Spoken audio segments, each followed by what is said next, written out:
where the mind is without fear and the head is held high, where knowledge is free.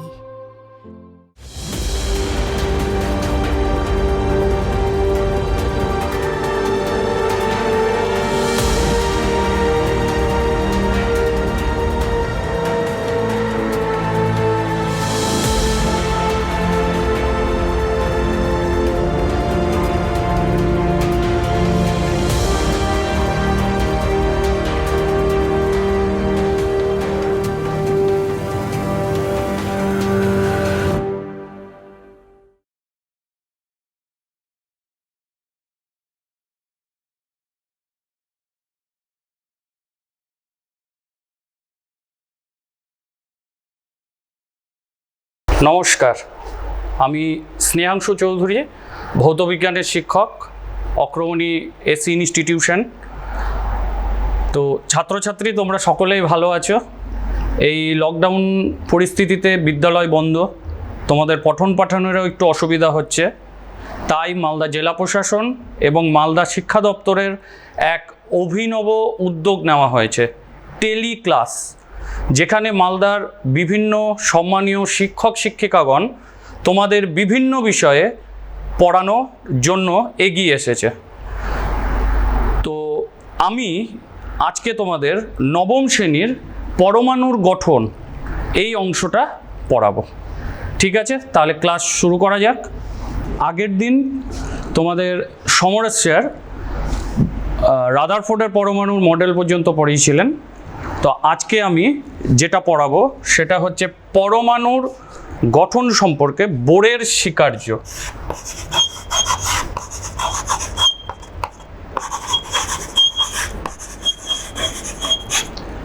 বোরের স্বীকার্য, তিনি রাদারফোর্ডের পরমাণুর মডেলে যে ত্রুটিগুলো ছিল সেটাকে সংশোধন করার জন্য তিনি কিছু মতবাদ বা স্বীকার্য দিলেন।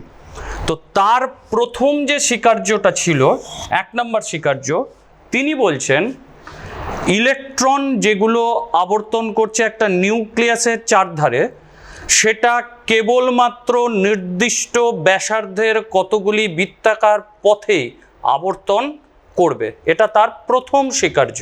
তাহলে কি বলেছেন? আমি ইলেকট্রনকে ই দিয়ে সূচিত করছি। তাহলে ইলেকট্রনগুলি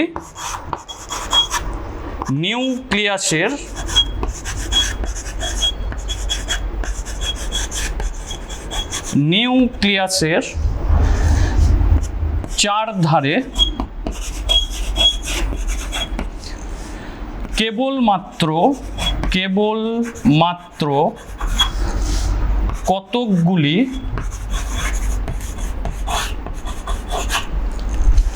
নির্দিষ্ট ব্যাসার্ধের বৃত্তাকার পথে আবর্তন করে। এটা ছিল তার প্রথম স্বীকার্য। আবার বলছি, ইলেকট্রনগুলো নিউক্লিয়াসের চারধারে কেবলমাত্র কতকগুলি নির্দিষ্ট ব্যাসার্ধের বৃত্তাকার পথে আবর্তন করে। অর্থাৎ ইলেকট্রনগুলো বৃত্তাকার পথে কতকগুলো নির্দিষ্ট পথেই আবর্তন করবে। যেহেতু বৃত্ত বলা হচ্ছে, তার ব্যাসার্ধ থাকবে, তাহলে প্রত্যেকটা কক্ষপথের জন্য ব্যাসার্ধটাও কিন্তু নির্দিষ্ট হবে। 2 নাম্বার, তিনি বলছেন যখন কোনো ইলেকট্রন একটা নির্দিষ্ট ব্যাসার্ধের বৃত্তাকার পথে আবর্তন করবে, সেই নির্দিষ্ট কক্ষপথে থাকাকালীন ইলেকট্রন শক্তি গ্রহণ করবে না, শক্তি বর্জন করবে না। অর্থাৎ ইলেকট্রনের শক্তি যে কক্ষপথে থাকবে, সেই কক্ষপথে থাকাকালীন নিজের ইচ্ছামতো ও কিন্তু যে কোনো কক্ষপথে জাম্প করে যেতে পারবে না। তাহলে তার নেক্সট স্বীকার্য, নির্দিষ্ট কক্ষপথে ইলেকট্রন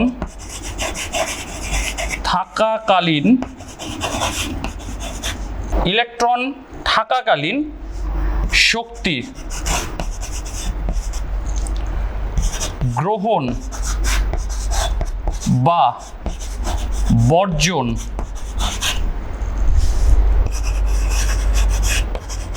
করবে না। অর্থাৎ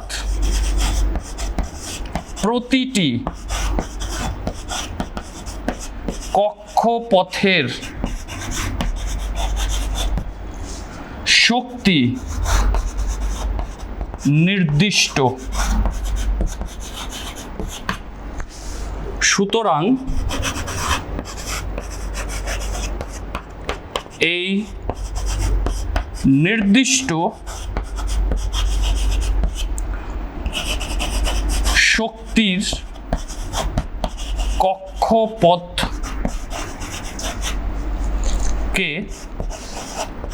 সুস্থিত কক্ষপথ বলে। অর্থাৎ যেটা বলতে চাইছে যে ইলেকট্রনগুলো আছে সেই ইলেকট্রনগুলো যখন কক্ষপথে থাকাকালীন শক্তি গ্রহণ বা বর্জন করবে না, অর্থাৎ যে ইলেকট্রন যে কক্ষপথে আছে সেই ইলেকট্রন সেই কক্ষপথে থাকাকালীন শক্তি গ্রহণও করবে না, বর্জনও করবে না। অর্থাৎ প্রতিটি কক্ষপথের শক্তি কি নির্দিষ্ট। সুতরাং এই নির্দিষ্ট শক্তির কক্ষপথকে সুস্থিত কক্ষপথ, অর্থাৎ প্রত্যেকটা কক্ষপথের শক্তি নির্দিষ্ট। এই নির্দিষ্ট শক্তির কক্ষপথকে আমরা কি বলবো? সুস্থিত কক্ষপথ। এটা হচ্ছে তার স্বীকার্য, কিন্তু তার সাথে আমাদের আরও কিছু ব্যাখ্যা আছে। তাহলে আরও কিছু ব্যাখ্যা বলতে কি, তিনি এটাকে সুস্থিত কক্ষপথ বলা হলো। এই সুস্থিত কক্ষপথকে বলা হচ্ছে শক্তি স্তর। শক্তি স্তর মানে যে কক্ষপথে যে ইলেকট্রন আছে, ইলেকট্রনের শক্তি আমরা ক্যালকুলেট করব। ইলেকট্রনের শক্তি যা হবে সেই কক্ষপথের শক্তিও কিন্তু তাই হবে। অর্থাৎ ইলেকট্রনের শক্তি ইকুয়াল টু কী হবে? সেই কক্ষপথের শক্তি। এবং তিনি আরও বললেন, আমরা জানি যে রাদারফোর্ডের সেখানে বলা হয়েছে 7টা কক্ষপথের কথা, যেটা K L M N O P Q, 7টা কক্ষপথ। তিনি সেই কক্ষপথকে একটা নাম্বার দিয়ে সূচনা করলেন 1 to 7। এই যে নাম্বার দিয়ে সূচনা করলেন সেই সংখ্যাগুলোকে বলা হচ্ছে মুখ্য কোয়ান্টাম সংখ্যা। এবং নিউক্লিয়াস থেকে যত দূরে যাওয়া যাবে, মানে 7 নম্বর কক্ষপথ যেটা থাকবে তার শক্তি কিন্তু সবচেয়ে বেশি, আর যে 1 নম্বরে থাকবে সেই কক্ষপথের শক্তি কিন্তু কম। অর্থাৎ দূরত্ব যত বাড়বে কক্ষপথের শক্তির মানও তত বৃদ্ধি পাবে। তাহলে এখানটা সেই কথাগুলো আমি একটু সংক্ষেপ আকারে লিখছি। প্রতিটি সুস্থিত কক্ষপথকে শক্তি স্তর বলে। শক্তি স্তর বলে। শক্তি স্তর বলে অর্থাৎ নির্দিষ্ট কক্ষপথে ইলেকট্রনের শক্তি সেই কক্ষপথের শক্তি রূপে বিবেচিত হবে।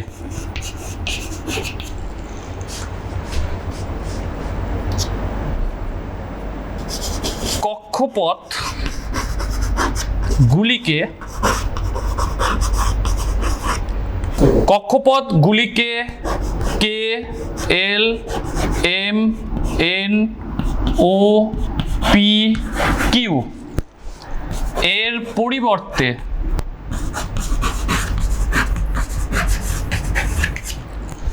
সংখ্যা দিয়ে সূচিত করেন, যাকে মুখ্য কোয়ান্টাম সংখ্যা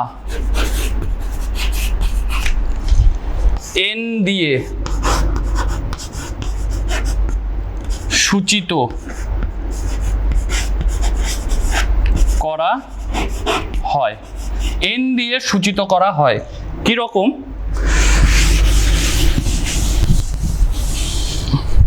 আমরা কি কি দেখলাম? k, l, m, n, o, p, q। n যদি মুখ্য কোয়ান্টাম সংখ্যা হয়, k মানে 1, l মানে 2, m মানে 3, n মানে 4, এটা 5, এটা 6, এটা 7। তার মানে 7টা কক্ষপথকে নাম্বার দিয়ে সূচিত করা হলো এবং তার সাথে বলা হলো কেটা নিউক্লিয়াসের কাছে থাকবে, কিউটা নিউক্লিয়াসের দূরে থাকবে। অর্থাৎ মুখ্য কোয়ান্টাম সংখ্যার মান কম, তার মানে সেটা নিউক্লিয়াসের কাছে। মুখ্য কোয়ান্টাম সংখ্যার মান বেশি, সেটা নিউক্লিয়াস থেকে দূরে। অর্থাৎ নিউক্লিয়াস থেকে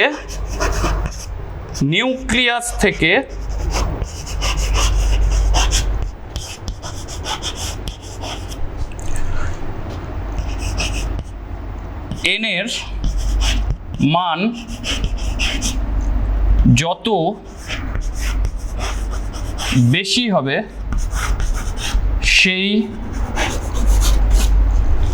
কক্ষপথের শক্তি তত বেশি হবে। তাহলে কক্ষপথের শক্তির ক্রম কি হবে? শক্তির ক্রম।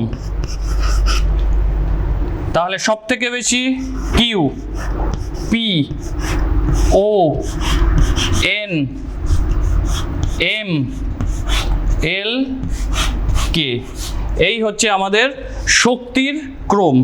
1 নম্বর কক্ষপথের শক্তি সবচেয়ে কম, কিউ যেটা 7 নম্বর কক্ষপথ তার শক্তি বেশি। এইটা হচ্ছে তার দ্বিতীয় যে স্বীকার্য ছিল তাকে ব্যাখ্যা করলে এই জিনিসটা পাওয়া যায়। অর্থাৎ আমরা যেটা জানতে পারলাম যে ইলেকট্রন যখন আবর্তন করবে কক্ষপথে, সেই কক্ষপথে থাকাকালীন তার শক্তিটা থাকবে নির্দিষ্ট। সেই কক্ষপথগুলোকে বলা হবে শক্তিস্তর। শক্তিস্তর বলতে এক একটা কক্ষপথকে বোঝাবে। তাদেরকে কি দিয়ে সূচিত করা হলো? একটা নাম্বার দিয়ে, যে নাম্বারটাকে বলা হচ্ছে মুখ্য কোয়ান্টাম সংখ্যা, যার মান 1 থেকে 7 পর্যন্ত থাকবে। 1 নম্বরের যে কক্ষপথ সেটা নিউক্লিয়াসের কাছে, 7 নম্বর যেটা কক্ষপথ সেটা সব থেকে দূরে থাকবে। এবং আরও বললেন নিউক্লিয়াস থেকে n এর মান যত বেশি হবে, অর্থাৎ নিউক্লিয়াস থেকে n এর মান যত বাড়তে থাকবে কক্ষপথের শক্তি তত বেশি হতে থাকবে। অর্থাৎ 7 নম্বর কক্ষপথের শক্তি 1 নম্বর কক্ষপথের শক্তির থেকে বেশি হবে। এটা তার দ্বিতীয় স্বীকার্য। ঠিক আছে? 3 নম্বর স্বীকার্য, ইলেকট্রন উচ্চ শক্তি স্তর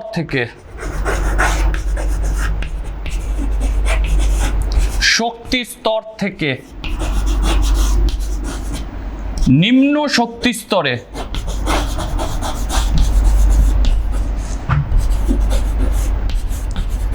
শক্তি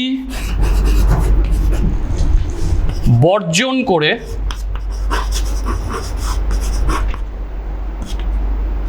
আসে, আবার নিম্ন শক্তি স্তর থেকে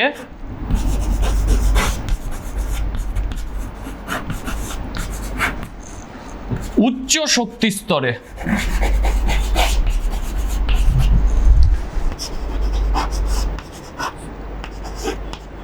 শক্তি গ্রহণ করে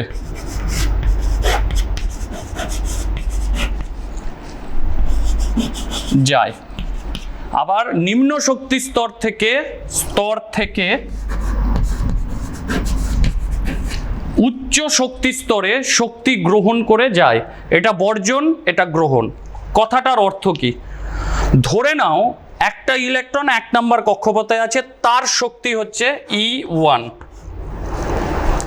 ইলেকট্রনটা উচ্চ শক্তি স্তর যাবে, ধরলাম আমি সেটা 3 নম্বর কক্ষপথ, যার শক্তি হচ্ছে E3।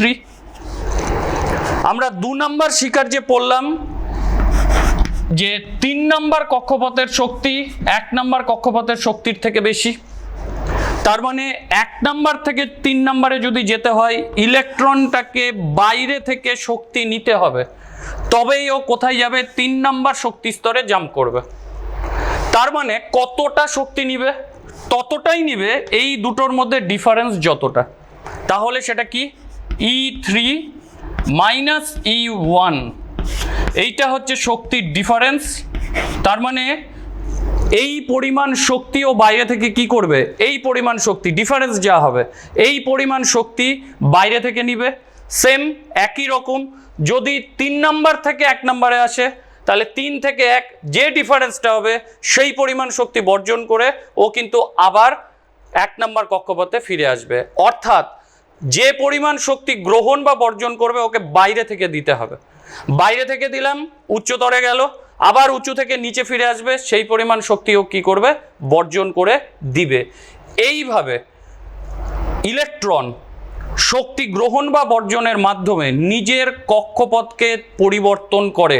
অর্থাৎ নিজের ইচ্ছা হলো উচ্চতায় গেলাম, ইচ্ছা হলো নিম্ন শক্তি স্তরে আসলাম, সেটা কখনোই হবে না। এই যে 3টা জিনিস পড়লে, এবার আমি তোমাদেরকে প্রজেক্টরের মাধ্যমে টোটাল জিনিসটা আরেকবার বলবো। দেখো, প্রজেক্টরে একটা পরমাণুর গঠন দেখানো হয়েছে। প্রত্যেকটা কক্ষপথে ইলেকট্রন রাখা আছে। প্রথম স্বীকার্য, এটা নিউক্লিয়াস, এটা ইলেকট্রন, এইগুলো সব বৃত্তাকার কক্ষপথ দেখানো আছে। তার প্রথম স্বীকার্য, ইলেকট্রনগুলো নির্দিষ্ট ব্যাসার্ধের। দেখো, নিউক্লিয়াস থেকে এটাকে যদি কেন্দ্র ভাবে, এটার ব্যাসার্ধ, এটার ব্যাসার্ধ, এটার ব্যাসার্ধ, প্রত্যেকের ব্যাসার্ধ নির্দিষ্ট নির্দিষ্ট ব্যাসার্ধের বৃত্তাকার কক্ষপথে আবর্তন করে। তাহলে টোটাল যে স্বীকার্যটা ছিল, প্রথম স্বীকার্য, সেই স্বীকার্যটা প্রথমে বললাম। এবার কি বলা হচ্ছে? যখন আবর্তন করবে, শক্তি শোষণ, শক্তির বর্জন করবে না। তার মানে এই কক্ষপথে বা এই কক্ষপথে ইলেকট্রন আবর্তন করছে, এই আবর্তন থাকাকালীন শক্তির শোষণ বা বর্জন করবে না। এই প্রত্যেকটা কক্ষপথকে বলা হচ্ছে সুস্থিত কক্ষপথ এবং এইগুলোকে বলা হচ্ছে শক্তি স্তর। এবং সেখানে আমি বললাম তাদেরকে একটা নাম্বার দিয়ে সূচিত করা হয়েছে, যাকে আমরা এন বলি। এন মানে হচ্ছে মুখ্য কোয়ান্টাম সংখ্যা। দেখো, 1 2 3 4 5 6, 7 নাম্বার আর দেখানো হয়নি, 6 পর্যন্তই দেখানো আছে। তার মানে নিউক্লিয়াস থেকে এর দূরত্ব বেশি, নিউক্লিয়াস থেকে এর দূরত্ব কম, দূরত্ব কম শক্তি কম, দূরত্ব বেশি শক্তি বেশি। লাস্ট যে স্বীকার্যটা ছিল, সেখানে বলা হচ্ছে কি, ইলেকট্রন যখন উচ্চ কক্ষপথে যাবে তখন এনার্জি নিবে, অ্যাবজর্পশন মানে নেবে। যখন উঁচু থেকে নিচুতে আসবে তখন ইমিশন হবে, মানে ত্যাগ করবে। তার মানে এখানে যেতে চাইছে, তার মানে এই ইলেকট্রনকে ততটাই শক্তি নিতে হবে যতটা নিলে ও 4 নম্বরের সমান হবে। আবার এটা কততে আছে? এটা আছে হচ্ছে আমাদের 4 নম্বর। 4 থেকে 1-এ ফিরবো। 4-এর ইলেকট্রনকে ততটাই শক্তি বর্জন করতে হবে যতটা শক্তি বর্জন করলে ও 1 নম্বরে ফিরে আসতে পারে। এটাই হচ্ছে আমাদের বোরের পরমাণুর মডেল, যেটা রাদারফোর্ডকে সংশোধন করার জন্য তিনি দিয়েছিলেন। এবার যে বিষয়টা পড়ব সেটা হচ্ছে পারমাণবিক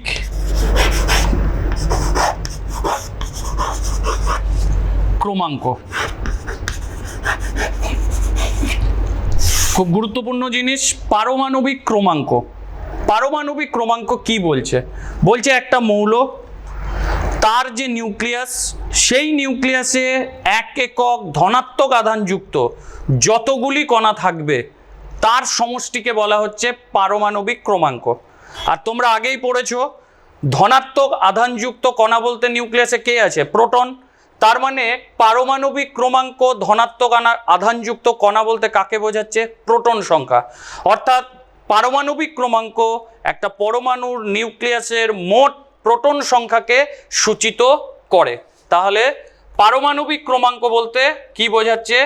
কোনো মৌলের পরমাণুর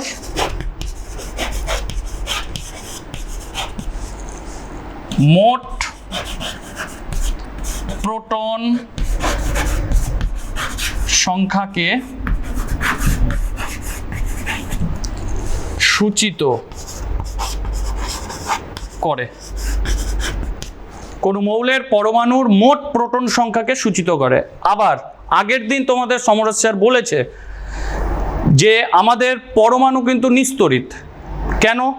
নিউক্লিয়াসে যতগুলো ধনাত্মক আধানযুক্ত প্রোটন থাকবে, নিউক্লিয়াসের বাইরে ঠিক ততগুলো ঋণাত্মক আধানযুক্ত ইলেকট্রন থাকবে।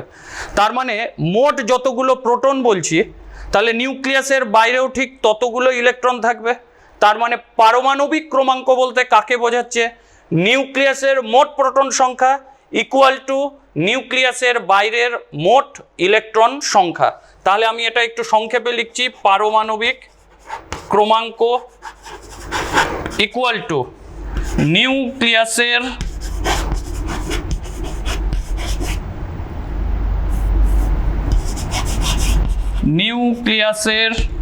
মোট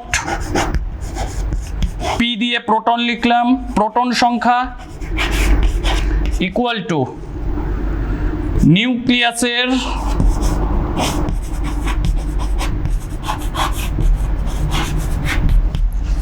বাইরে মোট ই দিয়ে ইলেকট্রন সংখ্যা। তার মানে পারমাণবিক ক্রমাঙ্ক প্রোটন সংখ্যা বা ইলেকট্রন সংখ্যাকে সূচিত করে একটা মৌলের পরমাণুর ক্ষেত্রে। প্রশ্ন হচ্ছে এই ক্রমাঙ্কটা আমাদের কি কাজে লাগবে? ক্রমাঙ্ক যদি জানা না থাকে তাহলে সেই মৌলের সঠিক গঠনটা আমরা জানতে পারবো না। অর্থাৎ সেখানে ইলেকট্রনগুলো কিভাবে অ্যারেঞ্জমেন্ট করে বসে আছে সেইটা কিন্তু ক্রমাঙ্ক যদি না জানি আমাদের পক্ষে কিন্তু বলা সম্ভব হবে না। তার মানে আমাকে ইলেকট্রনটা আগে জানতে হবে, তার জন্য আমার ক্রমাঙ্ক দরকার। আবার আমরা জানি একটা রাসায়নিক বিক্রিয়ায় সর্ববহিস্থ কক্ষের ইলেকট্রন অংশগ্রহণ করে। তার মানে ইলেকট্রন যেহেতু পারমাণবিক ক্রমাঙ্ককে সূচিত করে, তার মানে ইলেকট্রন সংখ্যা যদি পরিবর্তিত হয়ে যায় তাহলে একটা মৌলের পরমাণু ক্রমাঙ্ক পরিবর্তিত হচ্ছে। তার মানে একই মৌলের বা দুটো ভিন্ন মৌলের পারমাণবিক ক্রমাঙ্ক কখনোই একই হবে না। আমাদের পৃথিবীতে মানে টোটাল ইউনিভার্সে ধরে নিচ্ছি আমি পৃথিবীতেই বা এখনো পর্যন্ত আমাদের 120+ মৌল আবিষ্কার হয়েছে, প্রত্যেকটা মৌলের পারমাণবিক ক্রমাঙ্ক আলাদা। যেহেতু এটা রাসায়নিক বিক্রিয়ায় অংশগ্রহণ করে, তার মানে পারমাণবিক ক্রমাঙ্ক যদি পাল্টে যায় মৌলের রাসায়নিক ধর্মও কিন্তু পরিবর্তিত হবে। অর্থাৎ পারমাণবিক ক্রমাঙ্কের পরিবর্তন মৌলের রাসায়নিক ধর্মেরও পরিবর্তন হবে। তোমাদের সিলেবাসে পারমাণবিক ক্রমাঙ্ক 1 থেকে 20 পর্যন্ত মুখস্থ করতে হবে। এটা 9 এবং 10-এর সিলেবাসের জন্য 1 থেকে 20 পারমাণবিক ক্রমাঙ্ক। সেক্ষেত্রে আমি এখানটা তোমাদেরকে 1 থেকে 20 পারমাণবিক ক্রমাঙ্ক লিখে দিচ্ছি, তোমাদের মুখস্থ করতে হবে। তার সাথে আমি একটা শর্ট ট্রিক্স বলছি, মানে একটা কবিতার মতো বলবো, সেই কবিতাটা তোমরা মনে রাখবে, তাহলে তোমাদের ক্ষেত্রে কিন্তু সেটা করতে সুবিধা হবে। তো আমি সেই পারমাণবিক ক্রমাঙ্ক 1 থেকে 20 আমি এখন দেখাচ্ছি। Hydrogen 1, helium 2, lithium 3, beryllium 4, boron 5, carbon 6, nitrogen 7, oxygen 8, fluorine 9, neon 10। আবার বলছি, hydrogen, helium, lithium, beryllium, boron, carbon, nitrogen, oxygen, fluorine, neon 1 থেকে 10। তো পরপর তোমাকে লিখতে হবে। তো তার জন্য আমি মুখে একটা কবিতার বলতে বলছি। সেটা কি? Hi hello LI lithium listen, hi hello listen. Next, beryllium, boron, carbon, BBC, news channel জানো, BBC. Nitrogen, oxygen, fluorine, neon. তাহলে BBC news on Friday night. তাহলে আবার বলছি, হাইড্রোজেন মানে hi, hello, listen, BBC news on Friday night. যোগ করলে দেখবে সবার প্রথম এবং কোনো কোনো ক্ষেত্রে দ্বিতীয়। কবিতাটা মনে রাখবে, 1 থেকে 10 মুখস্থ নেমে যাবে। ঠিক আছে, নেক্সট।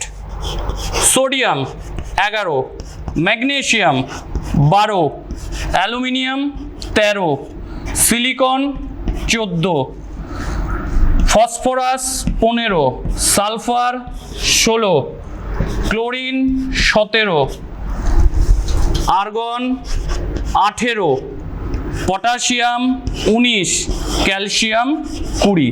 এটা হচ্ছে পরবর্তী 11 থেকে 20। আবার বলছি, sodium, magnesium, aluminium, silicon, phosphorus, sulphur, chlorine, argon, potassium, calcium. এই 10টা 11 থেকে 20। ঠিক আছে, তাহলে এর ক্ষেত্রেও আমাকে কবিতা একটা মনে রাখতে হবে। কবিতাটা কি?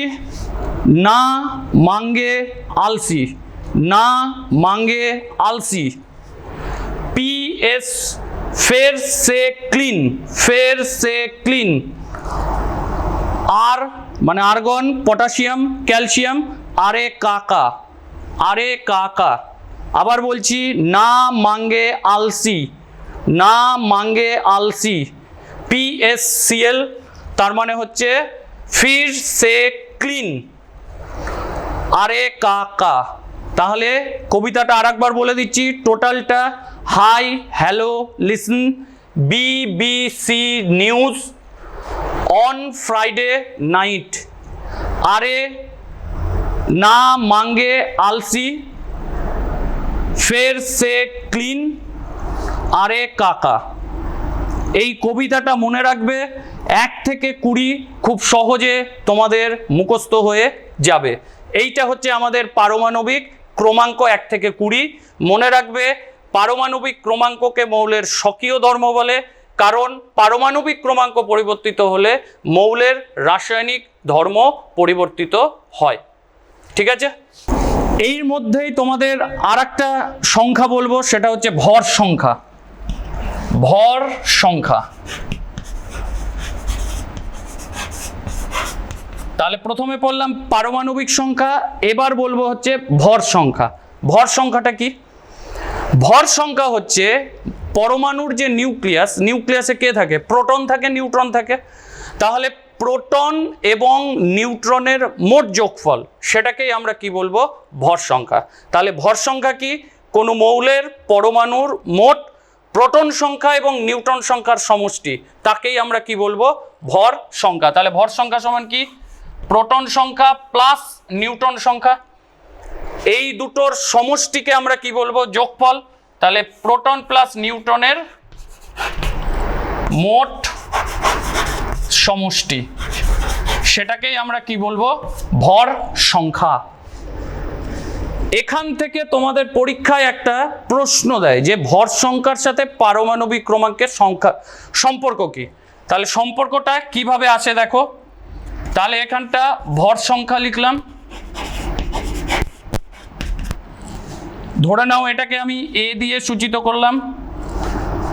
প্রোটন, প্রোটন দিয়ে পারমাণবিক ক্রমাঙ্ককে সূচিত করা হয়, তার মানে প্রোটনের পরিবর্তে আমি লিখতে পারি পারমাণবিক ক্রমাঙ্ক, যেটাকে Z দিয়ে সূচিত করি, প্লাস নিউট্রন সংখ্যা। তার মানে আমি যদি নিউট্রন সংখ্যা বার করতে চাই, তাহলে n = কি লিখব? A থেকে Z বাদ দিয়ে দেব, অর্থাৎ ভর সংখ্যা থেকে পারমাণবিক ক্রমাঙ্ক বাদ দিয়ে দেব, তাহলে আমি কি পেয়ে যাব? নিউট্রন সংখ্যা। এইটা তোমাদের পরীক্ষায় দেওয়া হয় যে ভর সংখ্যার সাথে পারমাণবিক ক্রমাঙ্কের সম্পর্কটি প্রতিষ্ঠা করো। তাহলে লিখবে ভর সংখ্যা সমান কি? সেখানে পারমাণবিক প্রোটনকে লিখে দিবে পারমাণবিক ক্রমাঙ্ক, ভর সংখ্যা থেকে পারমাণবিক ক্রমাঙ্ক যদি বাদ দিই, তাহলে আমরা কি পাবো? নিউট্রন সংখ্যা। দেখো, পারমাণবিক ক্রমাঙ্ক, প্রোটন আর ইলেকট্রন সংখ্যা জানলাম, ভর সংখ্যা থেকে নিউট্রন সংখ্যা জানলাম, তাহলে একটা পরমাণুর গঠনের সম্পূর্ণটাই আমরা কিন্তু জানলাম যে তার মধ্যে কোন কণা কটা থাকে। এবার যেটা যে ভর সংখ্যা আমরা 1 থেকে 20 মৌলের ক্ষেত্রে কি করে নির্ণয় করব। তো নির্ণয় করার ক্ষেত্রে সবগুলো তোমাদের পক্ষে মনে রাখা একটু কঠিন, তো তার জন্য আমি একটা ট্রিক্স বলছি, যে ট্রিক্সটা অ্যাপ্লাই করলে তোমরা করতে পারবে। ট্রিক্সটা কি? ইভেন আর অড নাম্বার, যুগ্ম আর অযুগ্ম সংখ্যার হিসেব। তাহলে আমরা 2, 4, 6 এগুলোকে যুগ্ম সংখ্যা বলছি, তোমাদের কাজ হচ্ছে মাল্টিপ্লাই করে দেবে, মানে দ্বিগুণ করতে হবে, স্কোয়ার করলে বা দ্বিগুণ করে দেবে, ঠিক আছে? তাহলে 2, তাহলে 2 দুগুণ কত? 4 হয়েছে, 2 দিয়ে মাল্টিপ্লাই হচ্ছে, 4 দুগুণ 8, 6 দুগুণ 12, দ্বিগুণ করছি, তারপরে চলে আসবো 8, 8 দুগুণ 16, 10 দুগুণ 20। তাহলে কি করলাম? 2 দুগুণ 4, 4 দুগুণ 8, 6 দুগুণ 12, 8 দুগুণ 16, 10 দুগুণ 20। যেগুলো অযুগ্ম আছে সেগুলো 2 দিয়ে মাল্টিপ্লাই করব, প্লাস 1। তাহলে 2 একে 2 প্লাস 1 3, 3 দুগুণ 6 আর 1 7, 5 দুগুণ 10 আর 1 11, 7 দুগুণ 14 আর 1 15,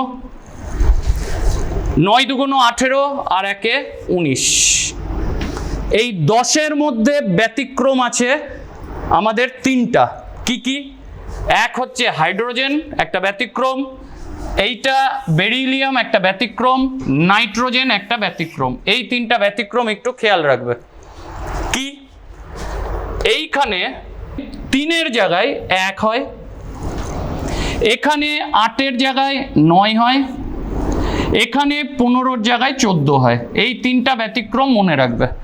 হাইড্রোজেন, বেরিলিয়াম আর নাইট্রোজেনের ক্ষেত্রে এই পরিবর্তনটা দেখা যায়। তাহলে আবার বলছি, যুগ্ম যেগুলো 2 দিয়ে গুণ করে বসিয়ে দেবো, অযুগ্ম যেগুলো 2 দিয়ে গুণ করে 1 যোগ করে দেবো। শুধুমাত্র 1 থেকে 10-এ 3টা ব্যতিক্রম, হাইড্রোজেন, বেরিলিয়াম আর নাইট্রোজেন। নেক্সট 11 থেকে 20 আবার সেই যুগ্ম, 12 দুগুণ 24, 14 দুগুণ 28, 16 দুগুণ 32, 18 দুগুণ 36। আচ্ছা, এইদিকে হচ্ছে 19, 19 দুগুণ 38, 20 দুগুণ 40। আচ্ছা, সোডিয়ামটা বাদ চলে গেছে, সোডিয়াম হচ্ছে, আচ্ছা বিজোড় সংখ্যাগুলো তো দেখাইনি এখনো, বিজোড় সংখ্যা লিখে দিয়েছি, বিজোড়টা পরে বলছি। তাহলে জোড়গুলো আগে বলে দিলাম, এবার বিজোড়। 11 দুগুণ 22, 1 যোগ 23, 13 দুগুণ 26 আর 1 যোগ 27, 15 দুগুণ 30 আর 1 31, 17 দুগুণ 34, 1 35, 19 দুগুণ 38 আর 1 39। এই সবগুলোর মধ্যে ব্যতিক্রম হচ্ছে আর্গন, এইটা হচ্ছে ব্যতিক্রম। এর ক্ষেত্রে যেটা হয় সেটা হচ্ছে 36-এর জায়গায় এটা হয় হচ্ছে 40। তাহলে এইভাবে তোমাদের কিন্তু ভর সংখ্যাগুলো মনে রাখতে হবে। আরেকবার লাস্ট বলছি, যুগ্ম যেগুলো 2 দিয়ে মাল্টিপ্লাই করে বসাবো, আর যেগুলো অযুগ্ম আছে সেগুলো 2 দিয়ে গুণ করে 1 যোগ করব। তাহলে ভর সংখ্যা পেয়ে যাব। 1 থেকে 20-র মধ্যে ব্যতিক্রমটা মাথায় রাখবে, হাইড্রোজেন, বেরিলিয়াম, নাইট্রোজেন, আর্গন। এই 4টা ব্যতিক্রম বাকি নর্মাল নিয়মে হয়ে যাবে। তাহলে এই হচ্ছে আমাদের পারমাণবিক ক্রমাঙ্ক এবং ভর সংখ্যা, যার সাহায্যে আমরা একটা পরমাণুর নিউক্লিয়াসের গঠন বা একটা পরমাণুর গঠন সম্পূর্ণরূপে জানতে পারি। নেক্সট, এই পারমাণবিক ক্রমাঙ্ক ভর সংখ্যার সাহায্যে নিউক্লাইড পড়ব। নিউক্লাইড, এই নিউক্লাইড ব্যাপারটা কি? নিউক্লাইড হচ্ছে একটা মৌলের একটা নির্দিষ্ট পারমাণবিক ক্রমাঙ্ক এবং ভর সংখ্যাযুক্ত একটা মৌলের চিহ্ন, যার দ্বারা সেই মৌলের পরমাণুর এবং নিউক্লিয়াসের গঠন জানা যায়। সেই চিহ্ন বা সেই সংকেতটাকে সেই মৌলের নিউক্লাইড বলা হয়। তাহলে নিউক্লাইড আসলে কি? নিউক্লাইড হচ্ছে নির্দিষ্ট পারমাণবিক ক্রমাঙ্ক ও ভর সংখ্যা যুক্ত নির্দিষ্ট পারমাণবিক ক্রমাঙ্ক ও ভর সংখ্যা যুক্ত পরমাণুর চিহ্ন যার দ্বারা পরমাণুর ও নিউক্লিয়াসের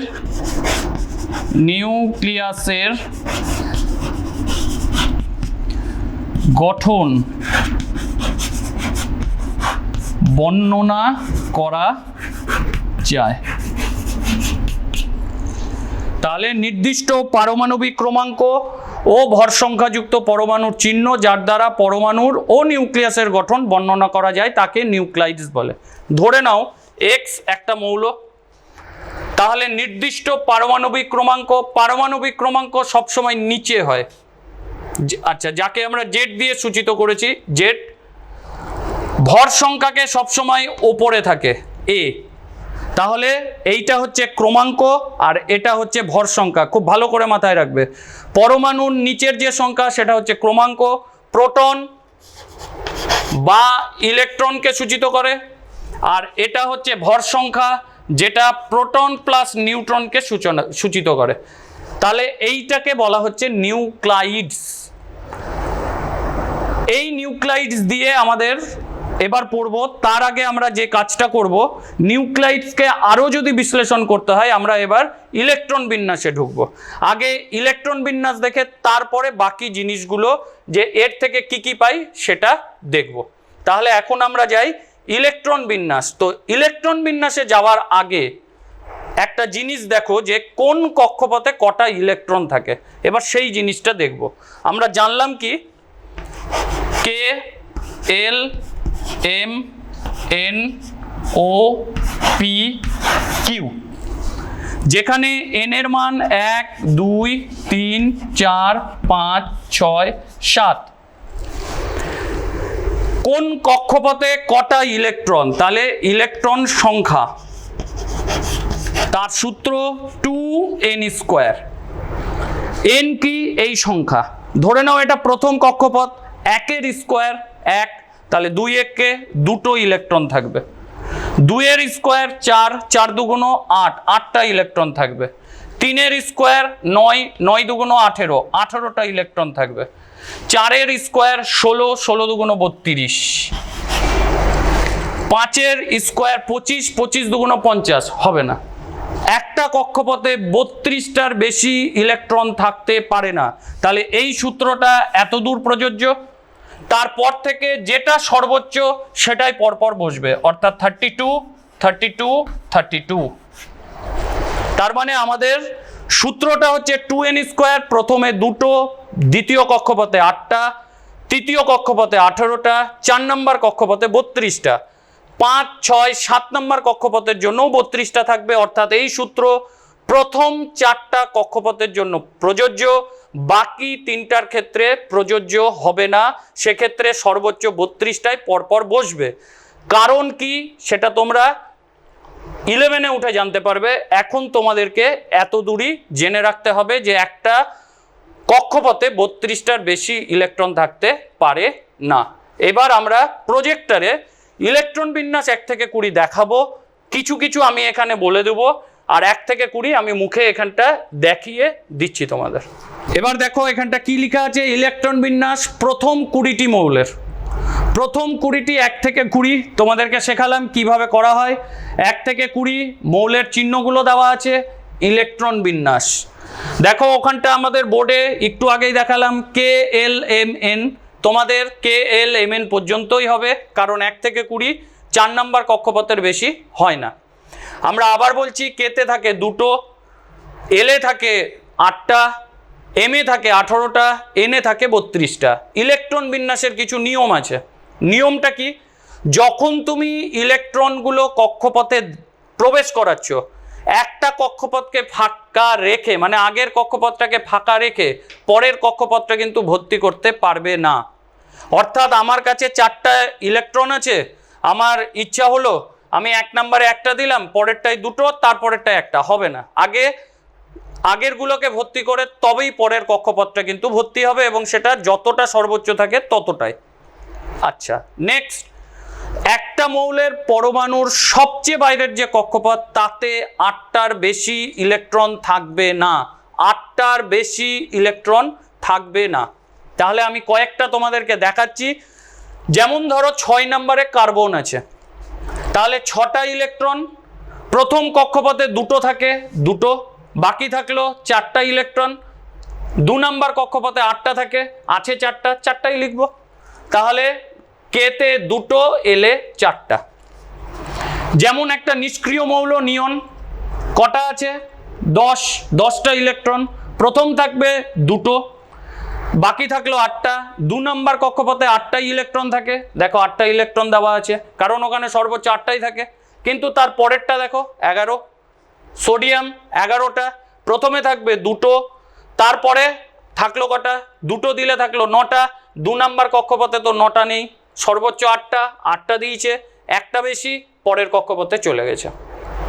আর একটা দেখি, ক্লোরিনে দেখছি, ক্লোরিনে দেখো 17, প্রথমে 2টো, বাকি থাকলো কটা? যেহেতু 17 আমি 2টো দিয়েছি, মানে থাকলো হচ্ছে 15টা। তাহলে 2 নম্বর কক্ষপথে 8টা দিব, সর্বোচ্চ 8টায়, তাহলে 8 আর 2 10, বাকি থাকলো 7টা এখানে দিয়ে দিলাম। তাহলে 17 নম্বর, 18 নম্বরে দেখো 18টা আছে, তাহলে প্রথমে 2টো, পরে 8টা, তারপরেরটায় 8টা, তবেই 18 হবে। তাহলে এইটা হচ্ছে আমাদের ইলেকট্রন বিন্যাস। কিন্তু এই লাস্টের দুটো 19, 20 হিসাবে কিন্তু দেখো একটা গন্ডগোল আছে। কি? কেতে 2টো, টোটাল হচ্ছে 19, এলে 8টা, 8 আর 2 10, বাকি থাকলো কটা? 9টা। এমে থাকে কটা? এমে থাকে হচ্ছে 18টা। কেন আমি এখানে 9 লিখলাম না? কেন আমি এখানে 8 লিখে এনে একটা পাঠালাম? আমি এখনই বললাম একটা কক্ষপথকে ফাঁকা রেখে কখনোই পরেরটা ভর্তি করা যাবে না, তাহলে তো এটা নিয়মের ভুল না। তার সঙ্গে আরেকটা কথাও বলেছি, সবচেয়ে বাইরের কক্ষপথে 8টার বেশি ইলেকট্রন থাকবে না, এখানে 9টা থাকছে, এবং এটাই হচ্ছে সবচেয়ে বাইরের কক্ষপথ। তার মানে সেই নিয়মকে ভঙ্গ করা যাবে না, সেই জন্য এখানে ব্যতিক্রমটা এসছে। এখানে 8টা দিয়েছে, পরেরটাই 1টা দিয়েছে, তাহলে আমার যে নিয়মটা, সেই নিয়মটা অগ্রাহ্য হলো না। সেম কেস এখানেও হয়েছে। কেতে 2টো, এলে 8টা। এমে তাহলে কটা থাকবে? 8 আর 2 10, 10টা। তাহলে এমে লিখবো 10, কিন্তু লিখেছি কি 8 + 2। কেন? সবচেয়ে বাইরের কক্ষপথে 8টার বেশি থাকবে না, আমি 10টা দিয়েছি, কটা অতিরিক্ত? 2টো, ওই জন্য 2টো পরের কক্ষপথে কিন্তু চলে গেছে। অর্থাৎ তোমাদের যে ইলেকট্রন বিন্যাস, তাতে ব্যতিক্রম আছে 1 থেকে 20-র মধ্যে 2টো, সেটা হচ্ছে 19 আর 20, পটাশিয়াম, ক্যালসিয়াম। আমরা যখন ইলেকট্রন বিন্যাস বলবো, কিভাবে বলবো? 2 8 8 2 কমা দিয়ে 2, 8, 8, 2।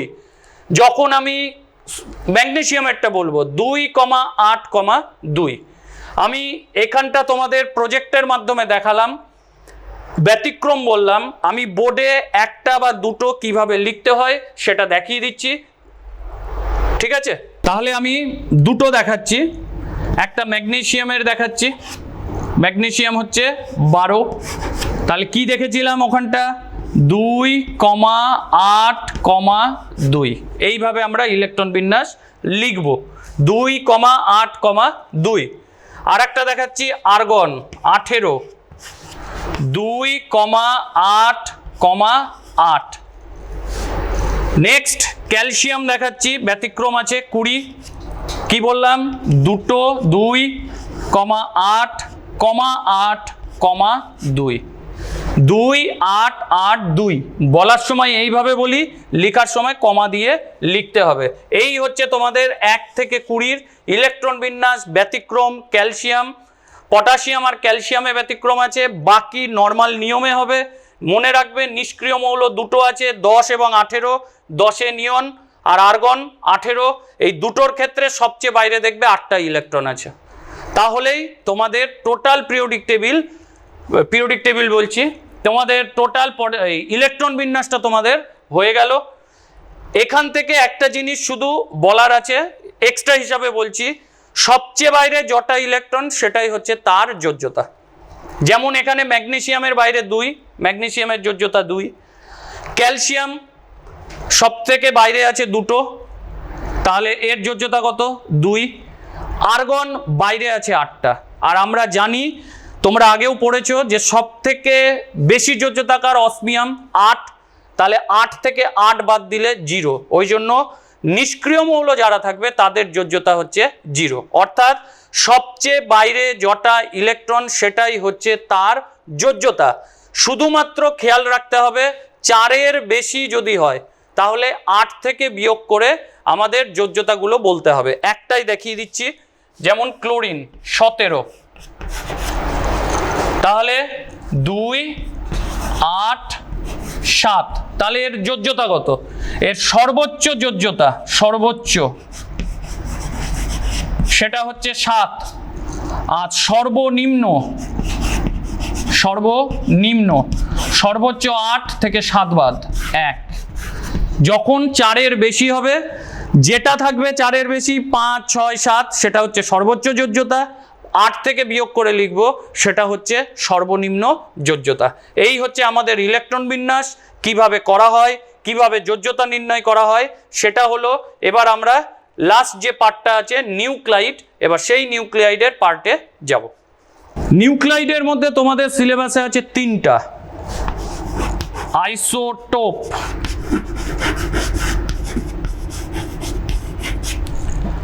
Isobar, isotone. Isotope, isobar, isotone, এগুলো এক একটা নিউক্লাইড, কিন্তু তার মানে এদের পারমাণবিক ক্রমাঙ্ক এবং ভর সংখ্যা আছে। মনে রাখার আবার একটা ট্রিক্স বলছি, কিভাবে মনে রাখবো কোনটার কি, গুলিয়ে যায় অনেক সময়।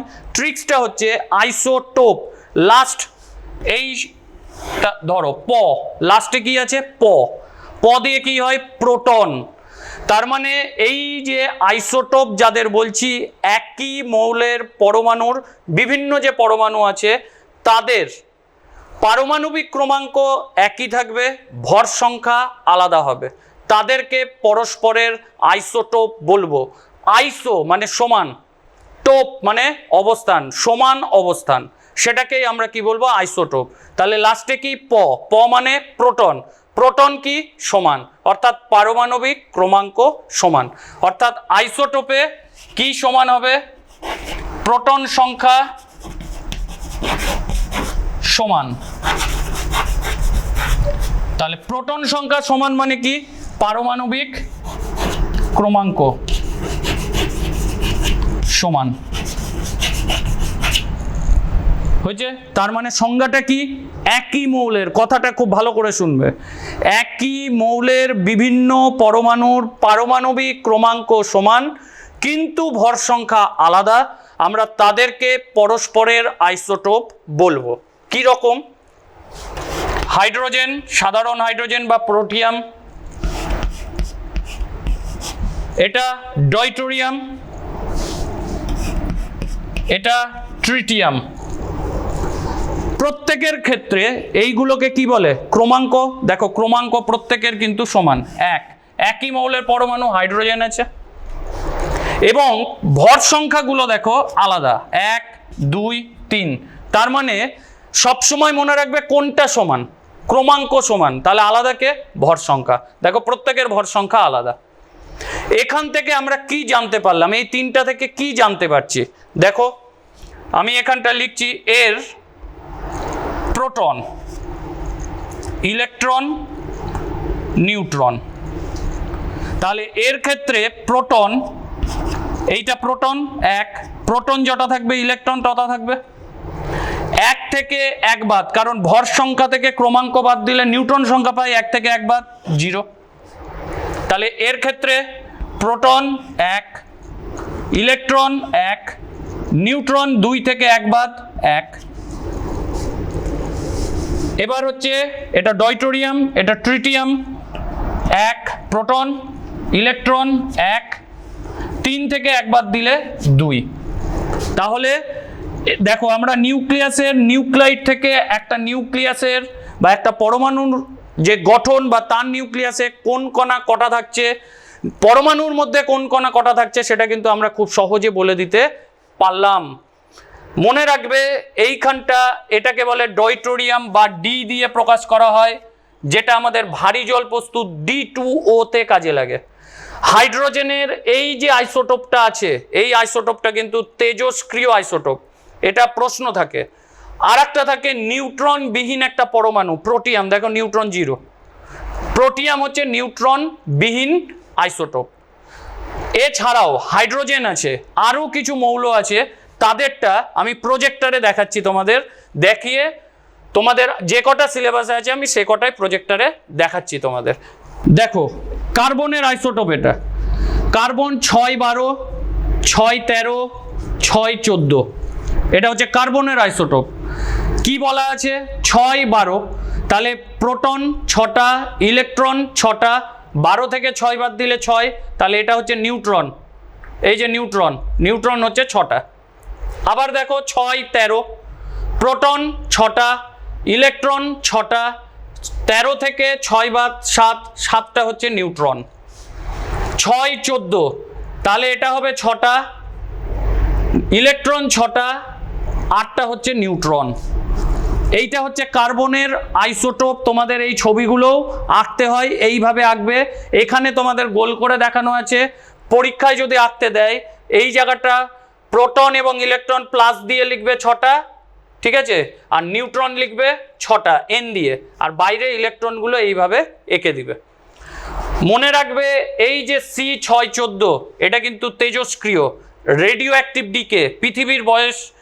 তারপরে এই যে তোমরা শোনো যে মমি পাওয়া গেছে, মমির বয়স নির্ণয় হচ্ছে, সেটা কিন্তু এই আইসোটোপ দিয়ে নির্ণয় করা হয়। এবার নেক্সট অক্সিজেন। অক্সিজেন এটা 8-16, 8-17, 8-18। তাহলে দেখো এটা হচ্ছে প্রোটন 8টা, ইলেকট্রন 8টা, তাহলে 16 থেকে 8 বাদ দিলে 8, নিউট্রন সংখ্যা 8। অক্সিজেন 17 আছে, তাহলে ইলেকট্রন 8, প্রোটন 8, 17 থেকে 8 বাদ দেওয়া হয়েছে, এটা 9। এবার হচ্ছে 8-18, তাহলে 8 হচ্ছে প্রোটন, 8 হচ্ছে ইলেকট্রন, এটা ফিক্সড। 18 থেকে 8 বাদ দিলে 10, তাহলে নিউট্রন সংখ্যা হচ্ছে 10। এইটা হচ্ছে অক্সিজেনের আইসোটোপ 8-16, 8-17, 8-18। নেক্সট, এবার তোমাদের এই 4টা বলা হচ্ছে, 4টাই তোমরা পাবে, আরও আছে, তো তোমাদের এই 4টাই দেখানো হচ্ছে, এগুলোই দেয় তোমাদের। সেটা হচ্ছে ক্লোরিন 17-35, 17-37, 17-35, 17-37, এর দুটোই আছে। তাহলে 17 প্রোটন, 17 ইলেকট্রন, পার্থক্য কোথায়? এখানে 35 থেকে 17, 18টা নিউট্রন। এখানেও তাই 17টা প্রোটন, 17টা ইলেকট্রন, 37 থেকে 17 বাদ 20টা নিউট্রন থাকবে। তো ক্লোরিনের ক্ষেত্রে অক্সিজেন তোমাদের যেটা আছে, হাইড্রোজেন আছে, কার্বন আছে, অক্সিজেন আছে, ক্লোরিন আছে। তোমাদের যখন আইসোটোপগুলো দিবে তখন তোমরা কিন্তু এইভাবে ইলেকট্রন বিন্যাস বা নিউট্রন প্রোটন সংখ্যা বের করবে। নিচে যেটা থাকবে সেটা হচ্ছে প্রোটন আর ইলেকট্রন সংখ্যা, আর ভর সংখ্যা থেকে ক্রমাঙ্ক বাদ দিবে, তাহলে পাবে নিউট্রন সংখ্যা। এই হচ্ছে তোমাদের আইসোটোপ, এই 4টা মৌলের পরমাণুর ক্ষেত্রে দেখানো হলো। আচ্ছা, তাহলে তোমাদের মনে প্রশ্ন দেখতে পারে এই 4টা ছাড়া কি আর কারোর হতে পারে না? প্রথম দিকে ধারণা ছিল তেজস্ক্রিয় মৌলের ক্ষেত্রে আইসোটোপের কনসেপ্ট। পরবর্তীকালে বলা হয় যত মৌল আছে প্রত্যেকেরই আইসোটোপ আছে, কিন্তু কিছু কিছু মৌল আছে যাদের ক্ষেত্রে আইসোটোপ নেই। বেশিরভাগের ক্ষেত্রেই আইসোটোপ আছে। যেমন আইসোটোপ নেই বেরিলিয়ামের, নেই সোডিয়ামের, নেই ফ্লুরিনের, নেই ফসফরাসের, নেই সিলিকনের, নেই, এরকম আরও একাধিক আছে। তোমরা এই কটা নাম একটু মনে রাখবে 1 থেকে 20-র মধ্যে। সেটা হচ্ছে বেরিলিয়াম, সোডিয়াম, তারপরে ফ্লুরিন, ফসফরাস, এই কটার মনে রাখলেই হবে, 4-5টা 1 থেকে 20-র মধ্যে এই কটা মনে রাখবে। নেক্সট, আবার কিছু কিছু আছে যাদের সর্বোচ্চ পরিমাণে আইসোটোপ আছে, সর্বোচ্চ পরিমাণে, যেমন হচ্ছে টিন SN, এর 10টা আইসোটোপ আছে সর্বোচ্চ, 10। জেনন 9টা আইসোটোপ আছে, তাহলে সর্বোচ্চ আইসোটোপ 3 লিখে দিবে, কটা থাকে 10টা। তার মানে আইসোটোপ প্রত্যেকটা মৌলের ক্ষেত্রেই আছে। কিছু কিছু আছে যাদের ক্ষেত্রে আইসোটোপ নেই, আবার কিছু কিছু আছে যাদের ক্ষেত্রে সর্বোচ্চ পরিমাণে আছে। মনে রাখতে হবে আইসোটোপ যাদের আছে তাদের কিন্তু রাসায়নিক ধর্ম একই, কিন্তু যে সমস্ত ভৌত ধর্ম, বিশেষ করে ঘনত্ব, গলনাঙ্ক, স্ফুটনাঙ্ক, যেগুলো পারমাণবিক ভরের উপর নির্ভর করে, সেইগুলো কিন্তু পরিবর্তিত হয়। অর্থাৎ ভৌত ধর্মের কিছু কিছু পরিবর্তন দেখা যায়, কিন্তু প্রত্যেকটা আইসোটোপ একই মৌলের যারা আছে তাদের কিন্তু রাসায়নিক ধর্ম যেটা সেটা একই হবে। প্রত্যেকটা আইসোটোপের ক্ষেত্রে পার্থক্য নিউট্রন সংখ্যায় হবে, পারমাণবিক ক্রমাঙ্ক প্রত্যেকের একই থাকবে।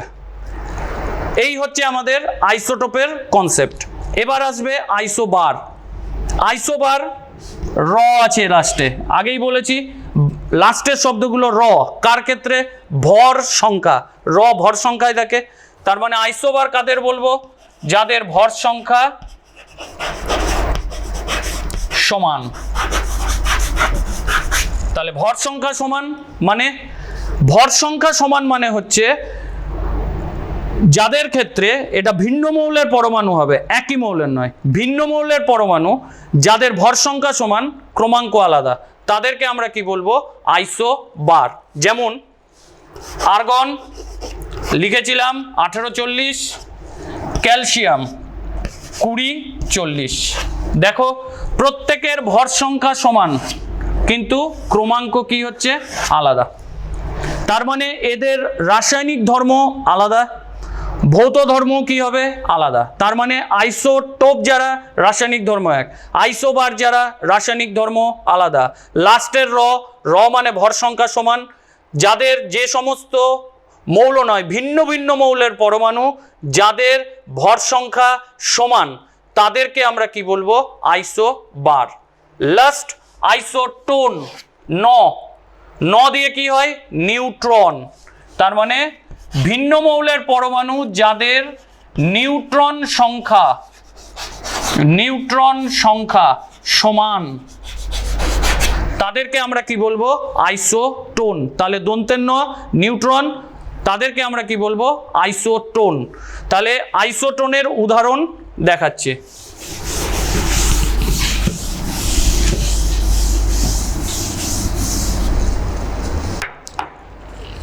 যেমন কার্বন, নাইট্রোজেন, অক্সিজেন 6, 14, 7, 15,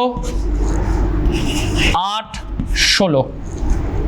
তাহলে নিউট্রন, প্রোটন, ইলেকট্রন। তাহলে আমার নিউট্রন সংখ্যাটা সমান, তাহলে প্রোটন 6, 7, 8, ইলেকট্রন 6, 7, 8, নিউট্রন 14 থেকে 6, তাহলে কত হবে?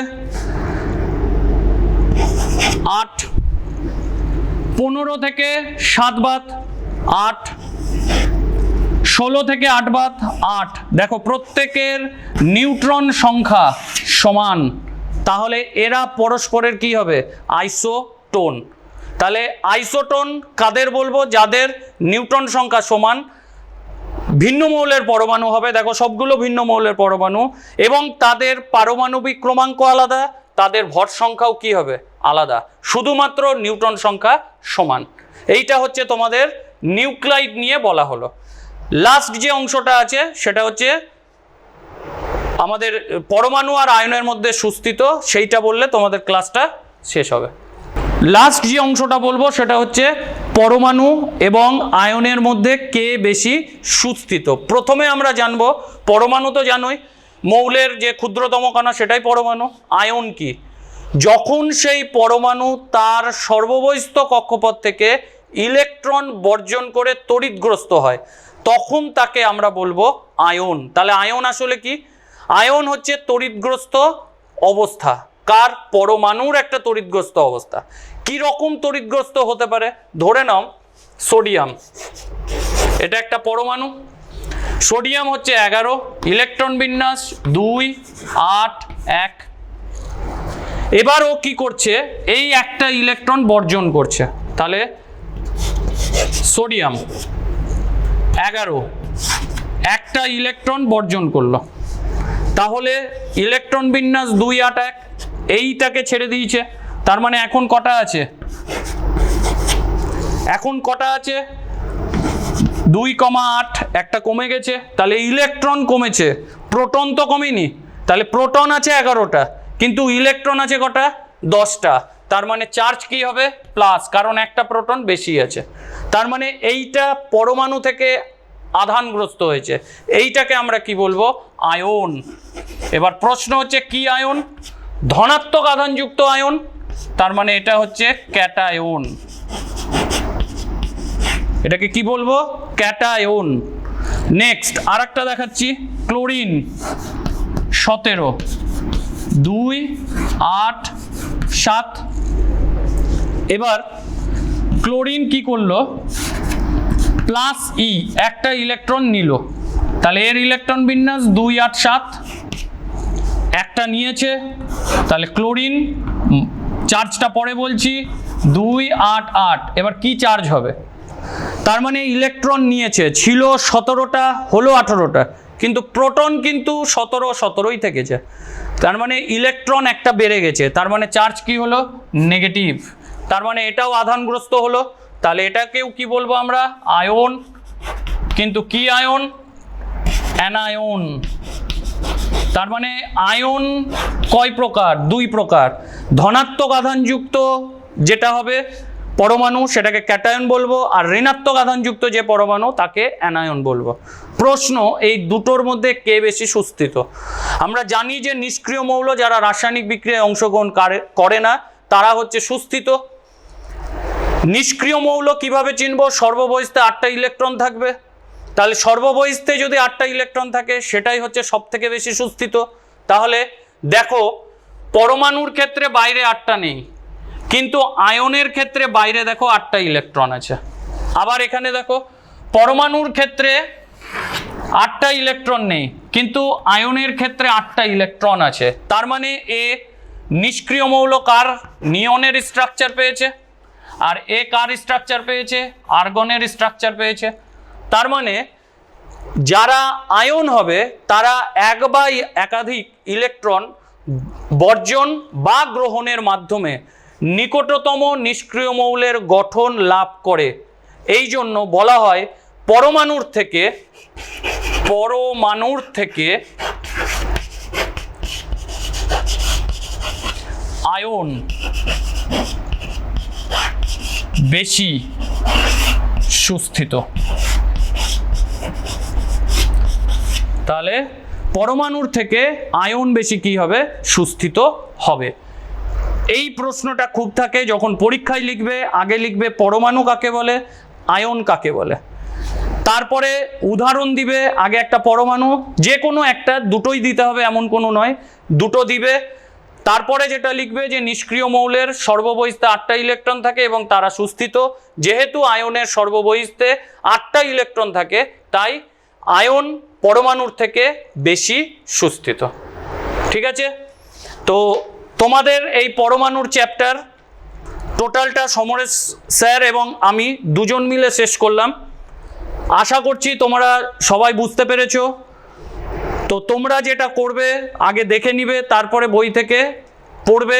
যদি কোনো রকম অসুবিধা থাকে তাহলে যেটা রাজ্য সরকার চালু করতে চলেছে টোল ফ্রি নাম্বারে ফোন করে তোমাদের অসুবিধা দূর করার জন্য, তাহলে তোমরা সেই টোল ফ্রি নাম্বারে ফোন করে তোমাদের যে অসুবিধা আছে বা যে জায়গাটা হয়তো আরেকটু বললে ভালো হতো সেটা তোমরা জানতে পারবে।